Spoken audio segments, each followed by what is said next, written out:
Welcome back to another flax fishing adventures. Just down the beach today. Gonna have a little beach session, gonna fish these gutters. It's a little bit onshore today, gonna make the best of the conditions. Just gonna have a quick afternoon fish. We've come down on low tide. Like I start all my beach fishing sessions, we're gonna start by catching some worms. Just gonna walk along here with my bait bag, hopefully find a couple pretty quick, and then we're just gonna fish probably this gutter here. Let's get amongst it. As you can see, I've got the essentials for beach fishing. I've got the beers, I've got the dog lead and the plastic bag just in case Frankie does a thing. Got myself a little catch bag and a little bucket. Put some worms in. Perfect little bucket. Put a bit of sand in that so it doesn't blow away. And for bait, the most rank stuff you can find. Not really. Got a couple of slimies. Fresh caught from last time I went fishing. Bit of squid, bit of everything really. I'll get the squid in there, put one of those slimies in there. Got an old cooked chook, that won't hurt, that can go in. The old frozen cooked chook.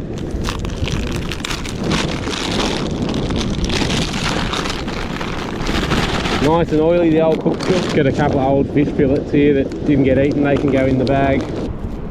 Got all that in there, good to go. And just in case I can't catch any, I've got some nippers from last time I went river fishing, just frozen in a bit of salt water. I got these ones today, these will do. It can be a little bit hard to find the worms sometimes when the wind's blowing too strong. They don't like the strong winds. The calmer days are better. Obviously the longer swell period allows the waves to wash up and wash back, and you get more time between the waves. Shorter swell, obviously the waves are a bit closer together. Today's a pretty short period. It is what it is.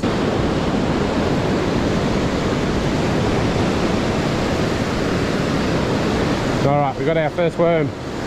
First worm! Old wormy worm. And he's just here. Got a foot in front of that bag. I'll just pull a little bit of tentacle off. Alright, missed him. I don't muck around with them too long, I just have a crack. If I miss them, I miss them. You can spend 10 minutes trying to get them sometimes and you still miss them. So you're better off just getting in straight away, have a crack at them. If you miss it, you miss it.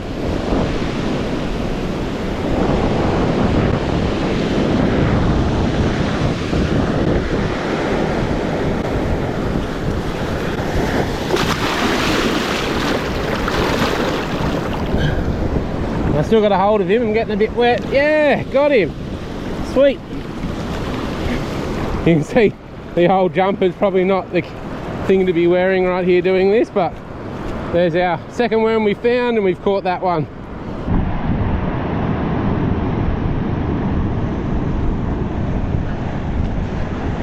So I've hardly moved from where I seen that first worm.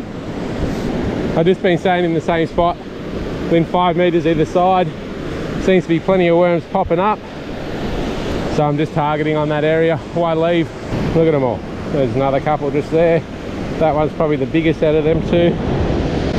See if we can get him, eh?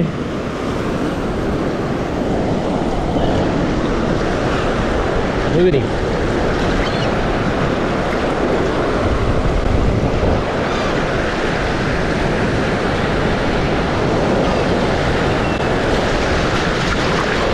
We've got a hold of him. I'm just digging down next to him because he's a pretty big unit.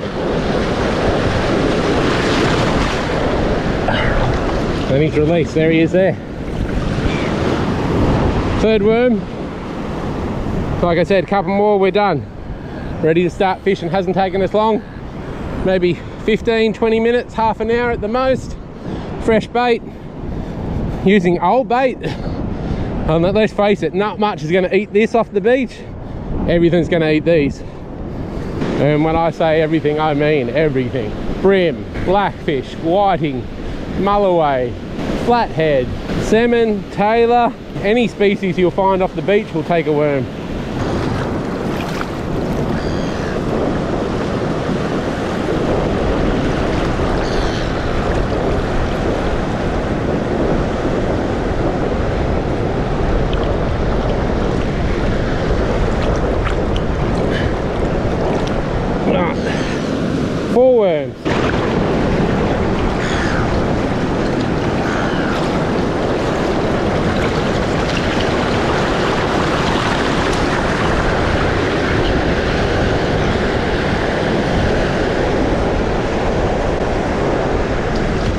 this will be our 5th worm, guys. And out he comes. That's proven pretty easy today. I usually struggle a little bit more than that, but like I said, the more you do, the better you get. One other thing when you're using these pliers, you got to be careful they don't clog up with sand.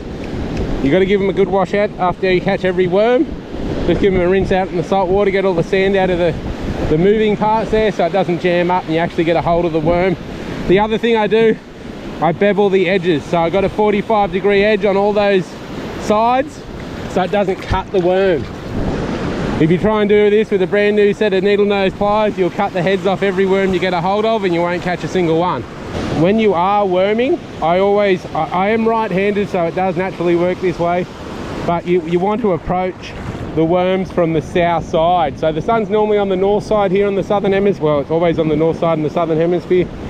And what happens is, if you come from the north side, if you're left-handed, you'll cast a shadow over the worm. Go away. Come on, shoo. Get. You'll cast a shadow over the worm. I just got a dog here trying to eat me bait. Get away, you. And yeah, so I always find coming up from the south side is the best approach. Well, that's us. That's 6 worms, 20 minutes. Nice fresh bait, good to go. I did actually have to move up the beach another probably 30 meters to get that one. They just stopped popping up where I was. So that's 6, that should be plenty of worms for us. Well, there's our bucket of worms, 6 worms. Cheers, Frankie dog. Bloody delicious. The more worming you do, the quicker you'll get at it, the better you'll get at it. Don't waste too much time going for one worm. Find it, get it up, get it coming out of the sand, have it crack it trying to get it with the pliers. If you miss it, move on to the next one. If you're going to use needle nose pliers and not proper worming pliers, make sure you put that 45-degree bevel edge on the plier, otherwise you'll just cut their heads off. Don't go stealing your dad's good pliers, go get some old ones, go to the tip, go down to the hardware, get some cheap ones, whatever you need to do, but make sure you do that 45-degree edge or you'll just cut the worm's head off every time. We're just going to start from the tail and work our way towards the head. With these beach worms, if you break them up in the middle, they'll start breaking up in small segments. So if you start from the tail and work your way towards the head, they'll stay in one solid bit and you get the size that you want for each bait.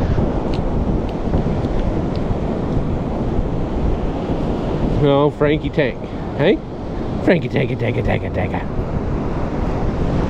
Well, old Frankie Tank has gone for a run off up the beach and I've chased her and then I've got close and then she's run off into the sand dunes. I'm about to go so she can make her own way home at the moment. I'm sure she'll follow when I get going. Get outside, go and have a fish. You never know your luck. You might get a feed or even crack that PB or I don't know. Who knows? You never know what you're going to catch. Got to be in it to win it. So I'm going to have to go try and catch my dog. I'll pack me stuff up first. Catch us next time. Thanks for watching another Flax Fishing Adventures.